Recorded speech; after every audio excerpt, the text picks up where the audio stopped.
This is Salvador Ballesteros, 40 years old, a bracero. At home in northern Mexico, he earns about $200 a year farming 2 acres of cotton owned by someone else. $200 to support a wife and 6 children. Even in Mexico, this is not much. It is Salvador's dream for himself and for his children to own a piece of land. To buy land, he must earn more money doing the only thing he knows how to do, farming. And the only way he can do this is to work in the United States as a bracero.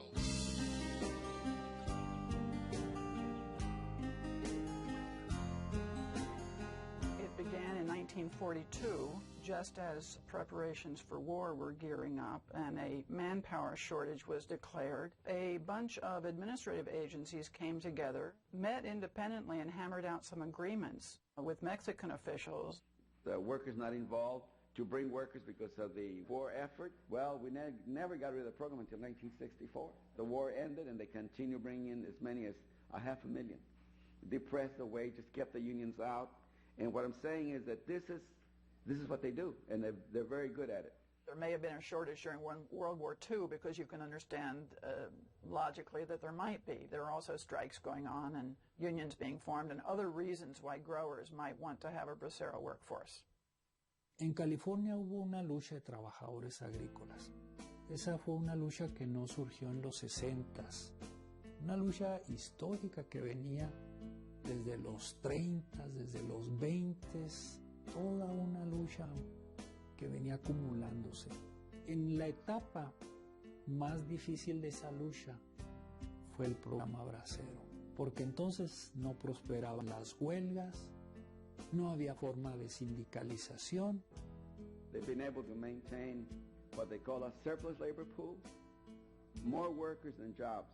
That's been the history of agribusiness in the United States. And it became perfectly clear that what was really wanted was a very cheap, very predictable, and very captive workforce. And these were qualities that the Bracero program supplied. There was a shortage of that type of workforce. At its peak, which was about 1957, nearly 500,000 men were contracted in a single year. And during the entire course of the program, at least 5 million men were involved. It was a massive population movement which, in my opinion, never received the attention that it merited. It was one of the largest population movements in the world at that time. La gente que estaba ya legal aquí en los Estados Unidos, los tenían separados de uno. No vivían juntos, y uno sí, toda la raza junta, pero esas personas ya les tenían su casa o qué sé yo, aparte. Pero al trabajo sí andábamos todos juntos, pero en las tardes que salía uno de eso, ellos ya se iban a su casa. No estaban revueltos con uno de bracero. Pues casi la mayoría de las personas eran mayordomos. Un mayordomo se llevaba que 20 o 30, porque había campos que habíamos hasta 500 o 1000 personas. Como ese de Arizona, nomás en el puro riego, nada más regando, habíamos 180 regadores, habíamos miles de gentes ahí. Había 2 turnos, empezaba uno a las 5 de la mañana y salía a las 5 de la tarde ese grupo, y entraba otro de las 5 de la tarde a las 5 de la mañana, toda la noche. Y a mí me tocó casi todo el tiempo de noche. Pues era duro, trabajar 12 horas puro de noche, estaba difícil. One of the key issues in long-term Mexican-U.S. relations is to understand the enduring nature of that relationship, where you have a concentration of power that we could call worldwide on one side, and on the other side a constituency that can usually be located as, quote, part of the third world, unquote.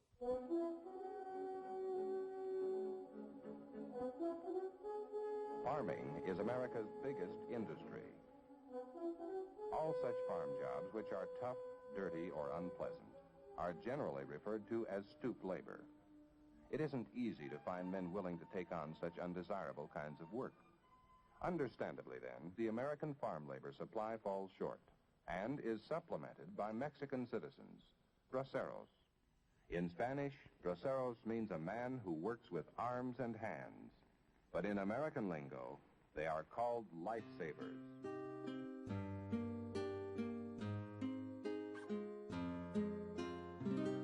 In the summer of 1956, I was finishing up work toward a master's degree in public health at the University of California here in Berkeley. I had never heard of the Bracero program, so I entered into it as though it were a strictly academic exercise.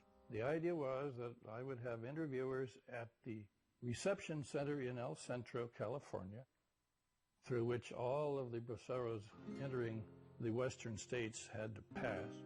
I met a man named Ernesto Galarza, who was a PhD in economics, but also was a social activist.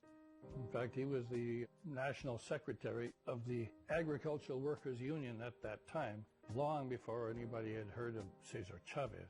And Ernesto Galarza and I became, I think you could say, friends, and he influenced my thinking considerably in the economic aspects of this program. And in these intervening 16 or 17 years, the employment of Mexican nationals has become a prime characteristic of our agricultural labor force.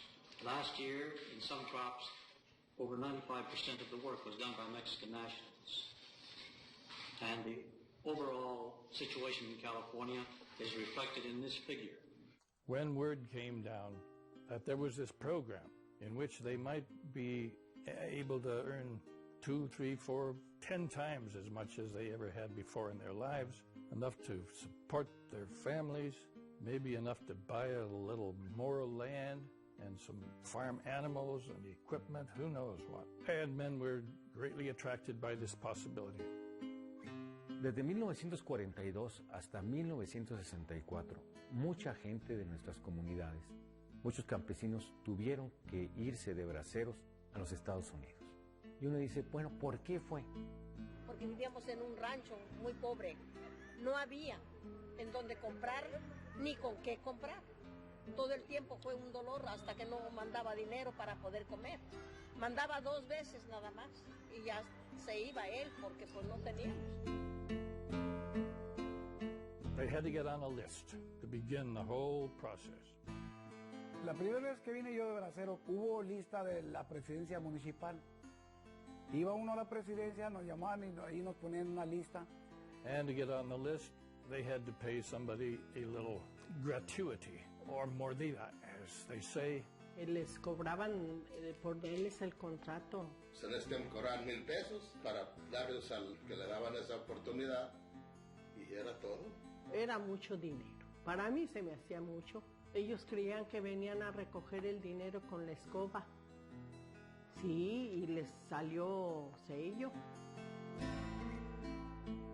The next step in the process was to get to what they called a migratory station, of which there were several in the interior of Mexico. Muchos venían en tren, como el tren era más barato, y había un tren que le decían el burro. El que cobraba más barato, y el gallinero le decían porque traían puercos, gallinas, traían todo ahí. Y ahí en mi pueblo de Isabel, 60, y veníamos como 200 o 300. Muchas mujeres no querían que se fueran. Unos se iban y pidiéndole a Dios diario porque si no vuelven, ¿dónde van a quedar? ¿Quién los va a ver? ¿Qué vamos a saber qué les pasó? ¿O a dónde están? Diario nos miraba en la iglesia a mí, a mi madre, a todos pidiéndole a Dios que Él regresara, como dice la canción. The effect upon families in Mexico was devastating. At the peak of the program in the mid and late 1950s, about 500,000 men were coming to this country every year. Most of them were married with families.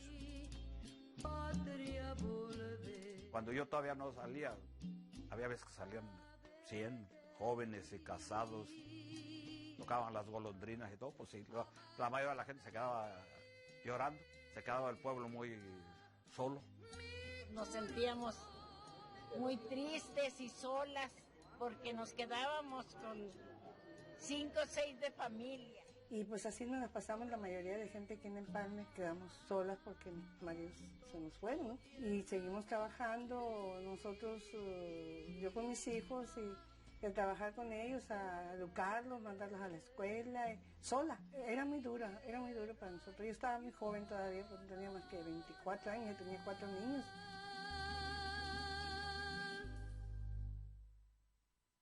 Those who came to California all had to pass through one little crossroads called Empalme. When they got there, their problems multiplied. O de mi pueblo, nos veníamos en autobús con el puro pasaje y unos cuantos centavos para comer ahí en Empalme. En Empalme yo fui jefe de la oficina de trabajadores emigrantes. Ahí hubo años que nosotros documentamos 120,000 aspirantes a graseros. Y el año que menos documentamos alrededor de 90,000. Había gente en ese tiempo que estaban hasta 2, 3 meses allí sin trabajo y pidiendo por allí para comer. A los demás que llegaban, era bien duro. Y luego hasta para dormir había que pagar $1 allí en la noche a lugares que había un corral ahí para dormir y eso. Pero mucha gente sufría mucho, no tenían ni para comer siquiera. ¿En qué trabajaban ahí? Y a la esperanza a ver si los llamaban para enlistarlos para venir para acá. No fue fácil, ese programa, mucha gente sufrió muchísimo.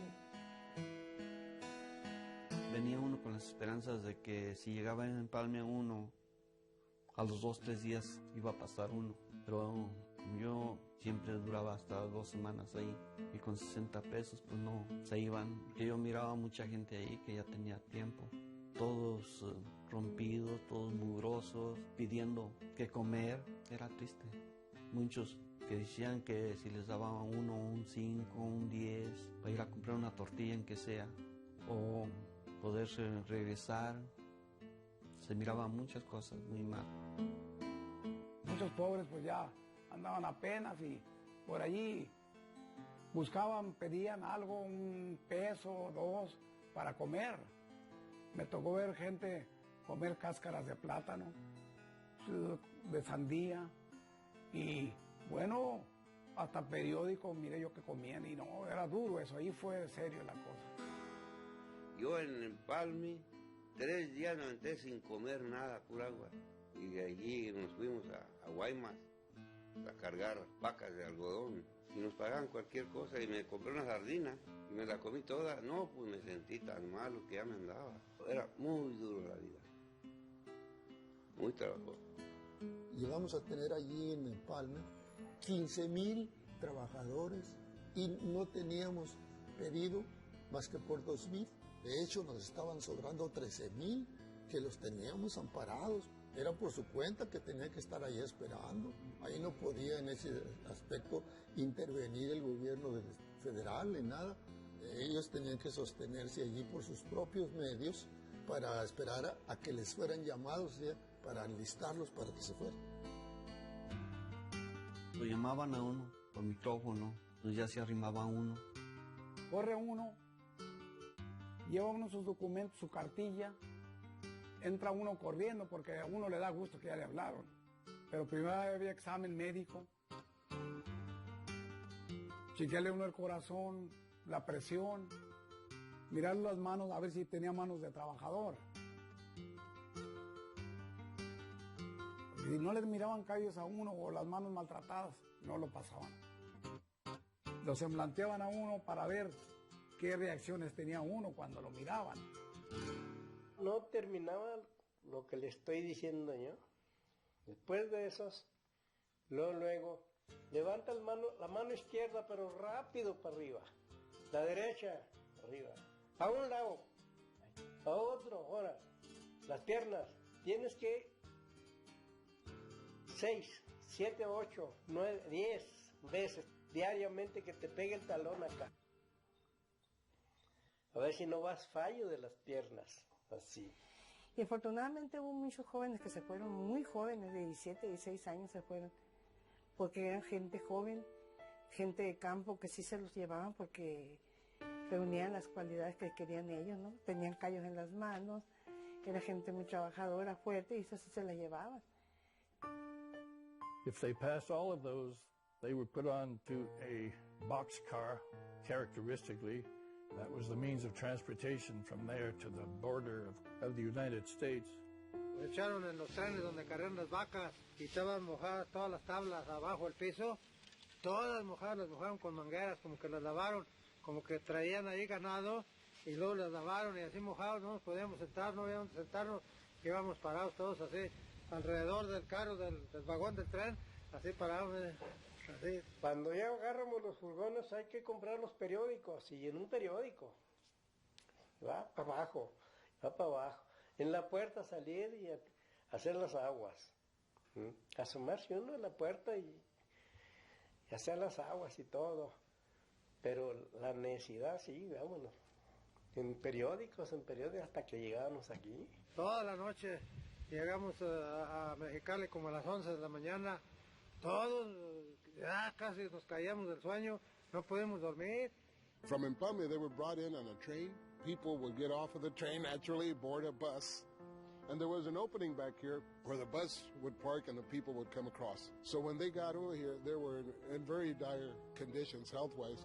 Llegamos nosotros, Ciudad Juárez, ya nos bajaron, llegamos al puente, nos formaban, y estaba solo el salón, y allí nos metieron a todos, ahí nos desnudaron, ahí nos afocaron las máquinas para fumigarnos con polvo de avión, con insecticida, a todos, sin saber si nos quedábamos ciegos o no. En la cabeza, cantidad de polvo. Hasta me mareé yo, me acuerdo de cada vez que me echaban esas cosas. Y por estar fuerte, toda la ropa estaba hasta caliente cuando la ponía uno. There was about 7 of us that were hired out of high school, so I had to have been 16, 17. Sounds horrible, but they had to be fumigated. At the border, individuality disappears in a cloud of DDT dust. Yeah, I did that for 3 days, and then I said, no, I can't do this anymore because it was degrading to the people. And then, there were some that had all their clothing and et cetera very neatly stacked, and you had to ruffle through it and spray it, and that was a bad deal.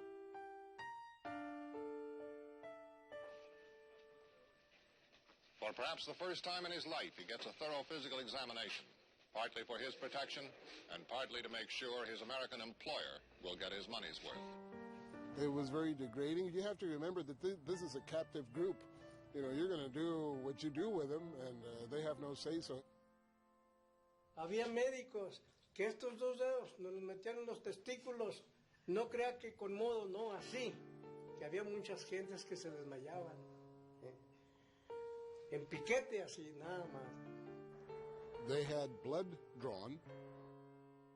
They were given an X-ray. They were giving a very cursory examination of the tonsils and the teeth. Teníamos que estar como si fuéramos caballos para la venta. Porque tuviéramos alitos. Estaba malo, regresado para atrás. Yo nunca había pasado por eso.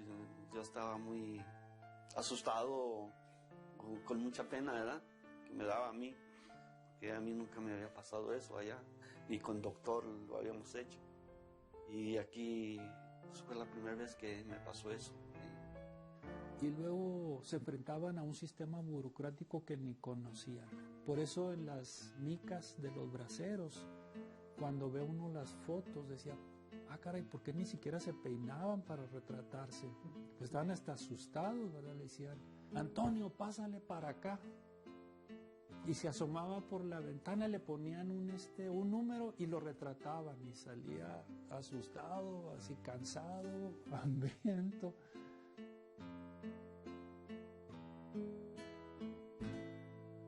The first time that I actually visited the reception center, the manager of the center said it would be okay for me to go into the hall where the selecting, as they called it, was going on that day.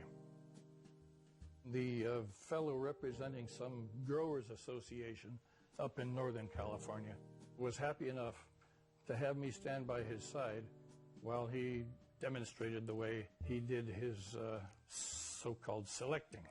Well, there were these hundreds of men lined up outside, and they would shuffle past this guy who commented on why he was selecting one guy and rejecting another guy.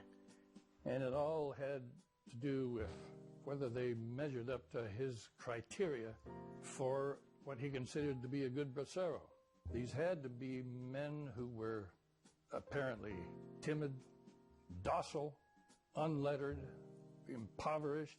Anybody who was well-dressed or well-spoken would be rejected.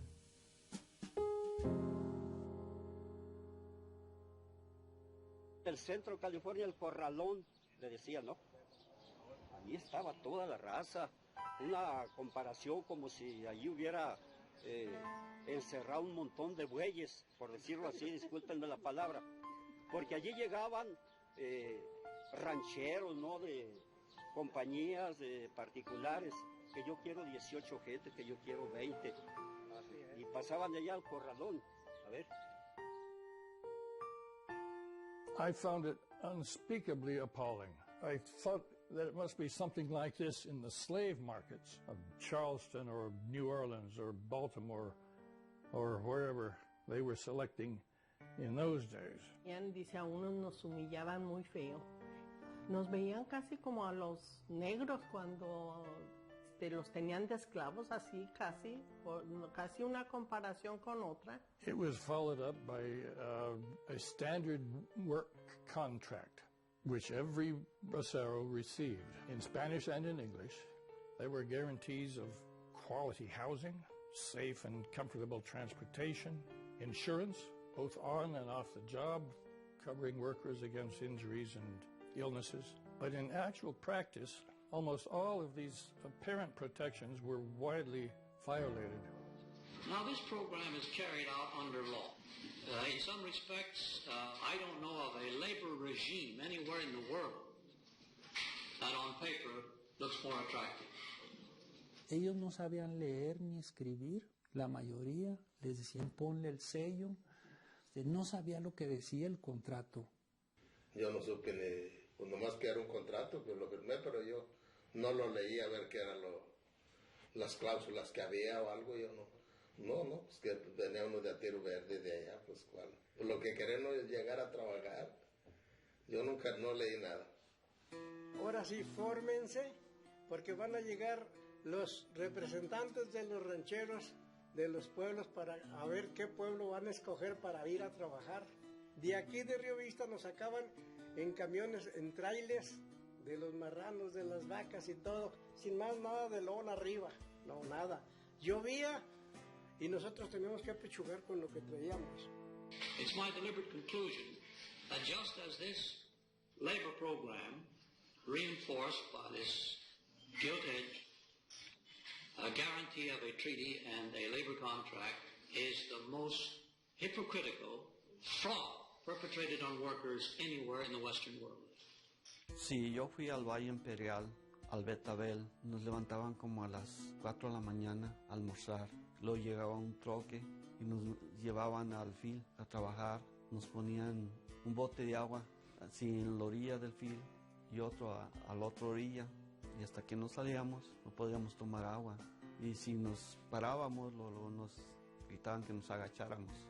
Los mayordomos eran un poco duros con uno. Andábamos con unos asadoncitos muy cortitos, agachados, porque siempre hay unos que son más ligeros que otros, ¿verdad? Y el que iba siempre atrás, siempre lo iban puchando, regañando. En el desaje de la lechuga, eso es durísimo, porque allí ni siquiera puede ir usted trabajando derecho, pisando bien, hay que ir pisando de lado. Los surcos están angostos y luego tiene que ir agarrando una y quitando la otra, desajando pues. No, hombre, yo los primeros días llegaba al baño y me quería sentar y me daba el santonazo, no, he hecho pedazos uno en ese trabajo, era muy duro. Mucha gente hasta se desaldilló en esos trabajos. Todo el día santo, ya Dios parecía que traía una llama de lumbre acá en la cintura, pues cansadísimo, se imagina trabajar hasta 10 o 12 horas doblado todo el día ahí. Más está uno nuevo, pues se aguantaba bien, pero mucha pobre gente.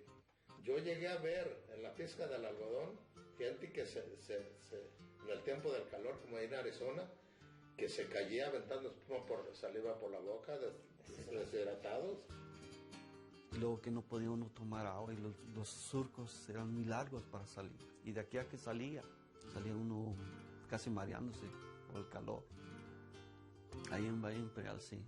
Miré como a unos 3 o 4 señores ya mayores, de ir caminando así, azotaban, ya nomás los levantaban, los llevaban al troque, y ahí los dejaban. Desmayé, me enfermé, caí en el surco y estuve enfermo como unos 15 días. Me deshidraté del estómago y ahí me tenían tirado ahí en la barraca nomás, pues no podía trabajar. Pues sí, ¿qué más puede uno decir de que los vieron como esclavos, como animales, como, pues es lo máximo que pueda haber en esta vida? El maltrato, sí, como esclavos, sí. Porque eso fue un trauma muy grande para mi papá.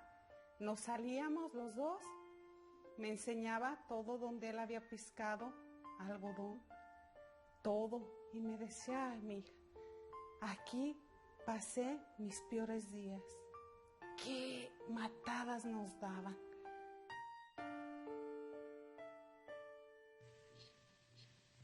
Each year, the number of contract workers or braceros brought in from Mexico increases, until it now reaches more than 150,000 a year in California. They live in barracks, housing as many as 2,000 men. Ahí nos mandaban a dormir, eran como unos jacalones, ahí dormíamos, nomás nos daban una cobija y era todo. Que allí sufrían mucho, ahí todos encimados como animales, dice. No podíamos ni estirarnos, no cabíamos, dice, nos tenían. Ay, dice, yo nada más se llegaba a la hora de descansar y ya no hallaba si mejor estar en pisca o estar acostado. Dice, porque no descansaba uno nada. Ya amanecía uno hasta como que más cansado, porque los que alcanzaban la camita, bueno, y no en el suelo, los que no, pues ahí en el suelo. Pero en Texas, como le digo, no nos fue nada muy agradable. Pues casi no había el baño, no tenemos baño para bañar, tenemos que bañarnos en el dish, ahí en el agua, ahí junto al fil del algodón, ahí es donde teníamos que bañarnos. Después que quisimos renovar el contrato, porque ya mi papá, acá estábamos con mi papá y otros, éramos 8 personas las que estábamos en ese lugarcito, y nos quedamos como unos 4 o 5, pero en el lugar, el otro pueblito cerca de donde estábamos, que quisimos ir a renovar el contrato y a trabajar, estaba peor que el primero. Allá no teníamos ni cocina, ni donde cocinar, cocinábamos en una casa debajo de un árbol, como camping, como le dicen aquí, camping. Tenían gallinas, tenían todo, y cuando lo que cocinábamos en la lumbre, a veces las gallinas se sacaban la comida caliente de y dijimos, no estaba más malo que ya, de ahí decidimos irnos mejor otra vez para atrás para nuestro pueblo, para Michoacán. Como en Arizona, eran unas galeras grandes de lámina. Ahí el calor estaba, afuera estaba 122, adentro de las barracas habíamos 250 en cada barraca. Eran 3, habíamos más de 700 braceros ahí. Y era muy caliente porque la lámina se calienta demasiado y el calor de uno adentro era peor, y las estufas donde cocinaban, porque ahí tuvimos que cocinar cada quien. The bracero camps in Imperial County were just commonly Quonset huts covered by galvanized iron, and the temperatures inside those huts became intolerable in the summer. They did not have any air conditioning. Así durmiendo como, pues en un horno. Yo me salía para afuera, sacaba el colchón y me quedaba afuera mejor. Bracero users themselves were corrupted in a real sense by having an unlimited pool of cheap labor which essentially they were paying whatever they wanted to pay. En Utah allí sí, también eran una barraca grande, ahí piscando mora, una hierba espinosa que unas bolitas así. Ahí también muy caliente, Utah. Y ahí sí sacaron muy poquito. A veces no ganamos más de $3, muy trabajados, hasta $2.75 nomás ganábamos. Ahí no nos fue negocio en Utah. Es que pescaba uno 100 cajas, le pagaban una pendejada a uno. Y en la carga, pues nos la pagaban, no me acuerdo, 7 centavos o 8 centavos la caja, no estoy seguro. Cargábamos 8,800 cajas diarias de tomate. Y no podía dejar uno el tomate hasta otro día porque se echaba a perder, no podía entrar a la canaría. Ahí en Somerton, Arizona, yo llegué a agarrar cheques de $1 por semana. que me quitaban del borde del lonche y un penny me dieron una vez un cheque de un penny. Los demás cheques de los que nos salían de a libres nos salían de a $2, $15 por semana. All the bracero pays for is his food. It costs him about $12 a week. My grandpa worked in a particular ranch. The rancher had also a store and had a business for people that they could purchase, clothing or food. Well, yeah, like a department store, basically. Apparently, on 3 occasions, he ended up owing more than what he was making. When he complained, he was told that he was going to send back. Les cobraban lo de la comida. Les quitaban dinero por la comida que les daban. No se las regalaban. Entonces, ¿qué les dejaban? ¿Qué mandaban de cheque? Yo tengo un cuñado, hermano de mi esposa, que una semana le dieron 7 centavos de cheque. No ganó más. Andaba piscando algodón ahí me hace que en Yuma. Ya le dio 7 centavos. Y otros ganaban $6, $7 por semana de trabajo. No, sufrió uno mucho. Creo que la primera vez que pasé yo estaba, pues ya que le dan a uno la dirección para que escriba. Estaba yo en la camita, era la mero adelante y estaba así, casi me querían salir las lágrimas, estaba yo así. Y estaba yo chavalo todavía, volteé yo, decía, si me ven aquellos, me van a hacer garras. No, volteé para atrás y todos están con el sombrero así. Están igual que yo, pues, psicológicamente, sí, todos están igual. Todos en la misma. Se batalla. No, fue un sufrimiento bárbaro. Tremendo. De las mujeres casadas, yo sí me daba cuenta que ellas lloraban mucho porque ellos iban y esperaban la contratación, se quedaban unas embarazadas, nacían sus niños y sin estar ellos allá y sin dinero. Si tenían familiares, las familias pues las apoyaban y las que no, sufrían. Yo de ver que las mujeres que dejaban los esposos allá, que decían, mi esposo no me ha mandado, yo no tengo ni para darles de comer a mis hijos, ya debo tanto dinero, ya cuando me llega el cheque es porque ya los debo, los tengo que pagar y me quedo igual. Apenas nos manteníamos con el dinero de los ceros, porque pues no nos ajustaba para nada. No le digo que agarraba cheques de un penny. ¿De dónde mandábamos dinero? ¿A dónde sacábamos para comer? ¿O a dónde les mandaba uno para la familia de uno? No había dinero. Porque como está diciendo mi esposo que apenas ajustábamos, no ajustábamos, sí ajustábamos. Ajustaría él a comer aquí. Allá no. Mandaba como, sería cada 2 o 3 meses y no mandaba café. Bueno, como les digo, yo me daban, se cambió el cheque. Pero no, que ajustábamos, nosotros no ajustábamos, tú pues no. Siquiera comí, yo creo. The Bracero program has been perhaps a less than perfect arrangement, but because of mutual needs, it has become Mexico's third-ranking industry.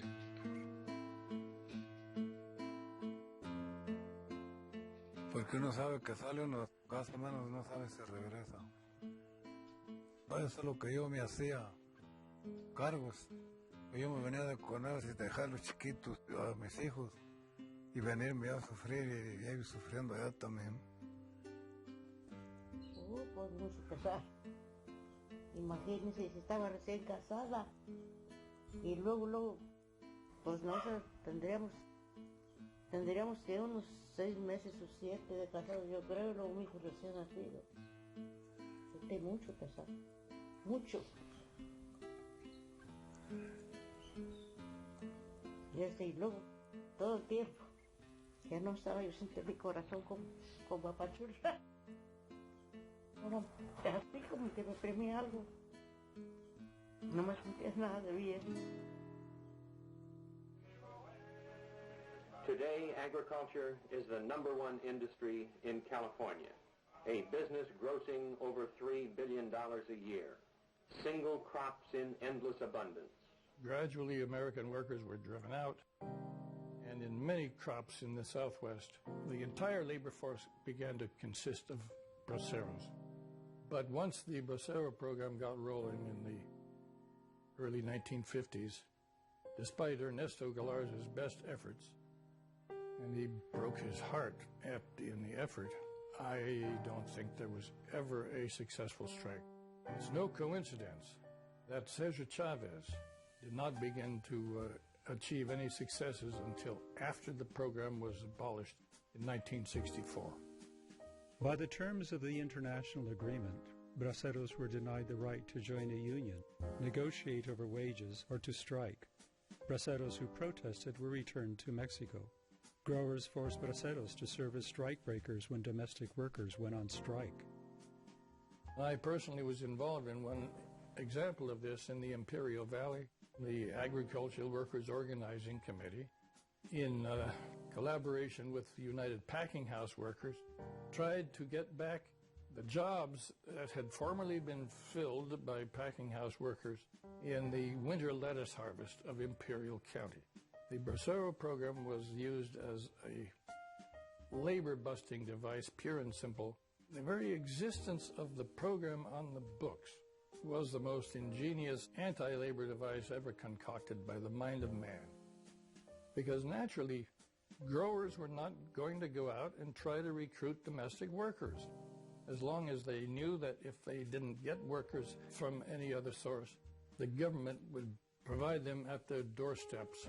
Los mismos representantes del gobierno mexicano, los consulados, los mismos iban a los campos de los braceros y le decían, muchachos, ustedes representan a México, trabajen, no hagan caso de huelgas, ni de sindicatos, ni nada. Si nos damos cuenta, nosotros mismos nos encargamos de castigarlos. No fue hasta que concluyó el programa Bracero que el movimiento de los trabajadores agrícolas pudo tomar fuerza. To my knowledge, there was never anything in the nature of a strike as commonly understood. There were some protests. I remember, for example, that in the year 1960, when I was research director for the Agricultural Workers Organizing Committee, that there was a particularly notorious labor camp called Loduca and Perry, in which some of the men staged a sit-down at the termination of their contracts. They refused to go back to El Centro to be repatriated until they got what they considered was coming to them in their pay, because there had been some withholding of expenses, or for whatever reason they felt they were being cheated. And so they sat there, the buses came, and they didn't get on the buses. The contractor, that is the operators of this camp, called in the local vice consul, and he gave the men the song and dance that if they would only go back to El Centro, that they would be taken care of. And the vice consul was their last avenue of appeal. They took his advice and they went back to El Centro. And of course, that was the last they ever heard of it. El poquito tiempo que estaba uno aquí, si uno se organizaba, casi de todos modos no se iba a ganar el caso. Casi el organizador, que si ellos sabían quién andaba organizando por una cosa, pronto lo quitaban. Y allí fue donde yo protesté, ¿verdad? Porque no había aire acondicionado. Y allí el clima sube casi más de 120. Porque estamos viviendo, yo creo que fuéramos animales. La comida que tienen aquí no es para gente. De allí el de la asociación, yo pienso que los sacó a todos, porque después dijeron que ellos también los habían mandado a otro campo. Pero fue porque yo y el otro muchacho reclamamos. Hubo muchísimos braceros que se enfermaron o se accidentaron en los Estados Unidos y nunca nadie se preocupó por ellos. Muchos regresaron a México incapacitados, ya no pudieron tener una vida productiva y nunca nadie les dio una compensación por su... Hubo braceros que perdieron la vida en Estados Unidos, a pesar de que el contrato tenía una cláusula sobre la pérdida de la vida, ¿verdad? El bracero costaba $1,000. Si el bracero perdía la vida, se suponía que iban a darle $1,000 a la familia, porque eso era lo que costaba un bracero. Pero la mayoría de las viudas o de los sobrevivientes nunca recibieron un solo 5 por la pérdida de sus seres queridos. Muchos caían y ya no volvían, se morían. Muchos murieron de enfermedades. A muchos aquí se les picó el pulmón, nada menos a 2 de mi tierra. aquí en el condado de Ventura, y de aquí se lo llevaron a morirse y no les dieron ni un 5 a los familiares. ¿Sí? Les decía yo que reclamara. Lo hallaron los doctores que ya no tenía remedio y lo mandaron para allá, le pegó el tuberculosis, allá lo llevaron. Eso es lo que uno lo miraba uno mal, que después de que se había enfermado, en lugar mejor lo mandaban para atrás, para México. Pero a veces que alguien se vea como medio lastimado en el trabajo, en lugar de verlo curado o atendido porque se había sido parte del trabajo, se quitaban responsabilidad y mejor lo mandaban para México. Por eso mucha gente no quería, si algo le pasaba, era preferir tratar de no reportar algo que le había pasado para que no fuera a mandar para atrás. Accidents took the lives of untold numbers of braceros, 16 in Phoenix. 8 lost their lives in New York, 12 in Soledad, California. The deadliest occurred in Cholar, California in 1963. 28 braceros died when the truck carrying them from the fields was struck by a train. 4 later died in the hospital. Y nosotros pues lo escuchábamos por radio nada más. Venía una camioneta de los trabajadores, de los braceros que iban para trabajar a los campos. Se los pasó a arrollar el tren, que murieron bastantes. Sí, pues de allí con nosotros hubo 2 personas que murieron en ese accidente. En Chular ahí le cortó la cabeza y lo conocieron porque tenía un lunar de todo el pescuezo y le subió hasta el cachete aquí.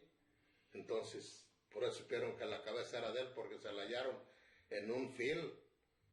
Muchos pedazos de carne volaron, pedazos de pies. Mandamos a celebrar unas misas por tantos braceros que murieron. Sí, como todavía no teníamos noticias de quién era, podía ser mi marido, podía ser otros, pues la gente se angustió, ¿verdad? Y yo me acuerdo cuando ese accidente, oíamos mi mamá y yo la lloradera, y sí estuvo muy triste, porque ella tenía 4 de familia, 3 hombres y una mujercita. Se quedó ella solita con sus niños. Tengo varias personas que murieron allá y el gobierno nunca se preocupó por mandarlo, ni buscar a las familias, ni nada. O no había comunicación con ellos, o no sé qué pasaba, pero sí hubo mucha gente que murió. Tengo viudas que murieron sus esposos en Estados Unidos y nunca les arreglaron nada. Nunca les dieron un seguro de vida, nunca les pagaron nada. Murieron trabajando contratados. Hubo toda una serie de violaciones increíbles. Se les dedujo un porcentaje de su sueldo para crear un fondo de ahorro en México. Se mandaba a 2 bancos de México, al Banco Nacional de Crédito Agrícola y Ganadero y al Banco del Ahorro Nacional. Y allá se desapareció. El gobierno se robó el dinero de los braceros. ¿Qué queremos los braceros?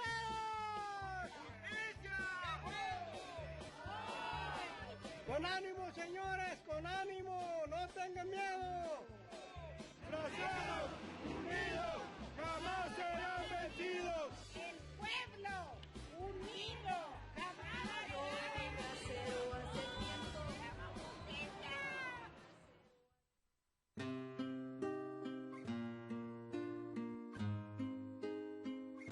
The dream that the men would be able to send back enough money, not only to support their families better than they had been before, but when they returned to their families, they would be able to buy more land and buy farm equipment and use the new techniques that they had learned in this country. All of that sort of thing rarely came to pass. No significó la capitalización del campo mexicano.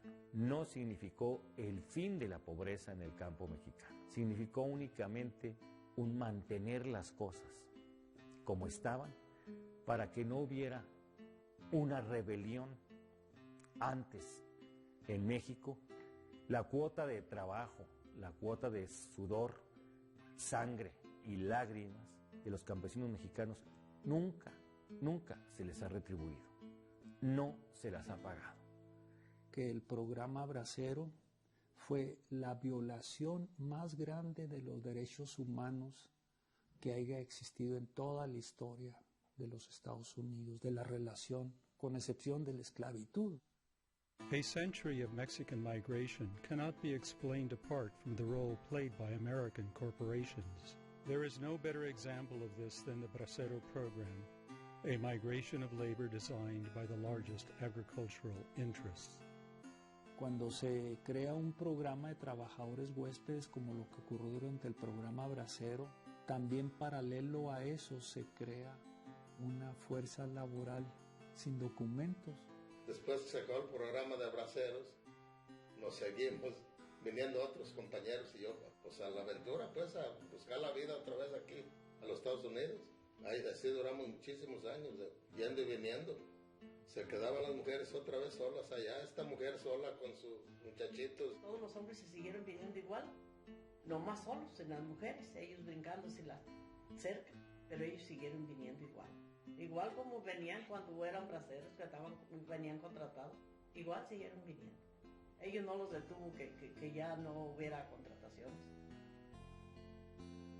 The flow of undocumented migration began to rise in the 1980s. It reached unprecedented levels soon after the signing of the North American Free Trade Agreement in 1994. The agreement opened the door for the export of U.S. agricultural products into Mexico. Every day, 600 campesinos, unable to compete with American imports, are uprooted from their farmlands. By 2006, as many as 1.7 million small farmers were forced off their lands. Many follow the historic trail north. Today, an estimated 12 million undocumented reside in the U.S., the vast majority from Mexico. They have mobilized and asked for the legal right to remain.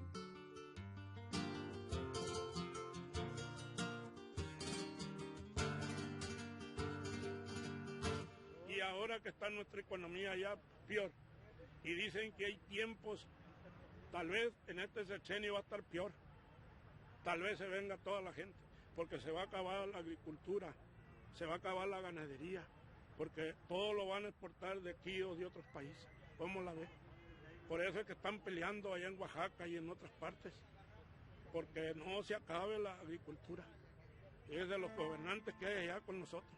Desde el Tratado de Libre Comercio ya el frijol ya no se podía vender fácilmente o si se vendía a bajo precio. El maíz tampoco. Empeoró la situación. Familias enteras que están en Estados Unidos. La necesidad no fue por, como dicen ellas, yo no ando por gusto allá, sino la necesidad es la que nos obligó a tener que emigrar.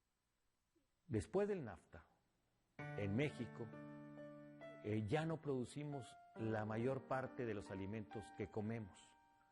Nos hemos hecho un país que importa, que compra granos básicos.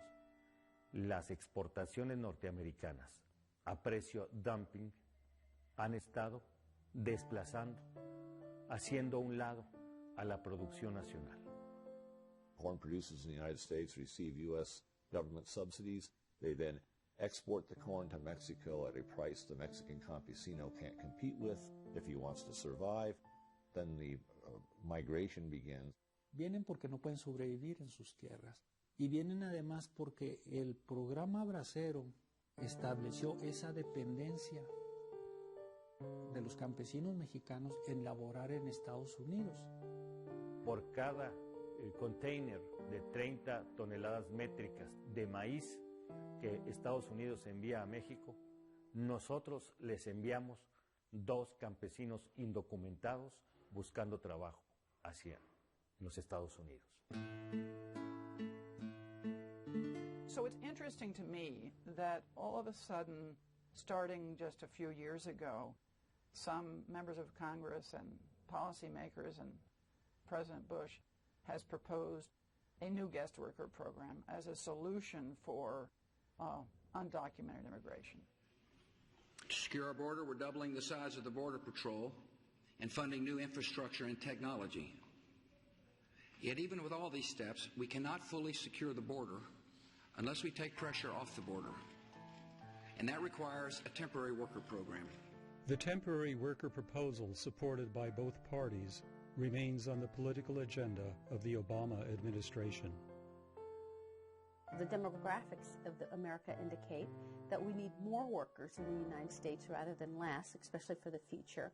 and that currently under the current programs that we have with respect to worker programs or special visas, there aren't enough slots, and so we would need to increase that, or what I would call making the gate wider for people to come in legally into our country to work in our country, and not necessarily choose a path to citizenship, but have access to go back and forth between their home country and the United States as they work. Entonces un programa bracero, para empezar, no es la solución. Claramente Bush dijo, queremos que trabajen, que hagan dinero y que se regresen, sin posibilidades a todos los millones que se encuentran aquí. ¿Qué es lo que va a pasar? Un nuevo programa bracero, aunque se le llame Guest Worker Program o se le llame Ag Jobs, por ahí tiene otro nombre, es un programa de contratación de mano de obra barata, donde crearía una categoría de trabajadores distinta a todos los demás. Trabajadores sujetos a contratos, a la disposición de los patrones, con ningún derecho, porque las garantías que tienen allí son mínimas. Si los trabajadores de este país, los ciudadanos, los residentes, no se les respeta sus derechos, menos estos trabajadores que van a venir bajo este programa de trabajadores temporales.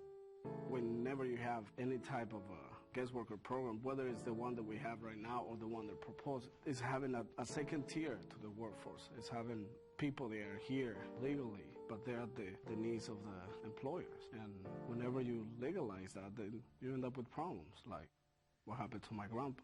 I mean, not only in the United States, Germany went through the same thing with the people from Turkey, that they have them as guest workers.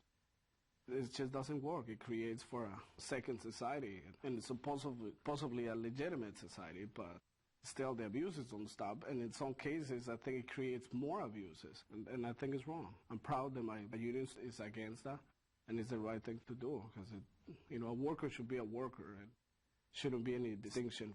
Yo vine 2 veces, pero fueron 2 veces duras. Yo pienso que no debería de haber. Si yo haya pasado la experiencia que pasé y supiera que iba a haber de vuelta y yo estuviera allá, yo no vendría. Uno lo platica y lo dice, pero ellos que lo sufrieron lo han de decir con dolor de su corazón. Uno lo platica, pues, como no lo pasó, pues lo platica uno así, pero ellos si lo dicen, yo creo hasta las lágrimas se les han de salir. Pues no es cómodo contar las versiones de los braceros. Yo tengo familiares de mi esposo que se ofenden si uno le dice, vino de bracero, no me recuerdes eso. Si algo quiero yo ver a ese tío de mi esposo ofendido, que yo le diga, ¿usted vino de bracero? Dice, nunca me recuerdes eso. One of the things my grandma said is that he was ashamed of a lot of the things that happened, and that's why he didn't want to talk about it. Si va a hacer lo mismo, yo les aconsejaría que mejor no, porque de otro modo, yo digo que no. Dejar la familia sola nomás por dejarla, no tiene chiste. Yo sufrí mucho y yo no quiero que otras familias sufran lo que yo y mis hijos, entonces mía, sufran lo que sufrí yo y sufrieron ellos. Y me quiero acordar. Este es mi papá. Él nació en 1908, fue de los primeros braceros. Mi papá y yo, como quien dice, siempre crecimos solos, nomás con nuestra mamá al lado, apurada porque no había nada, porque nos poníamos enfermos uno u otro. Eran unos tiempos muy duros. Miraba yo a mi mamá.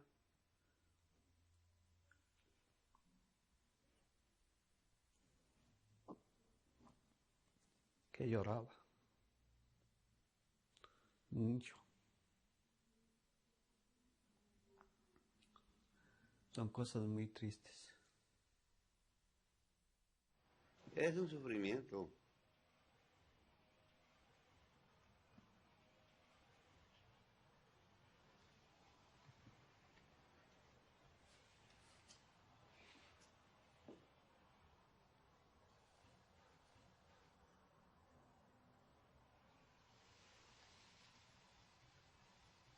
Pues yo creo que Yo no se lo deseo a nadie.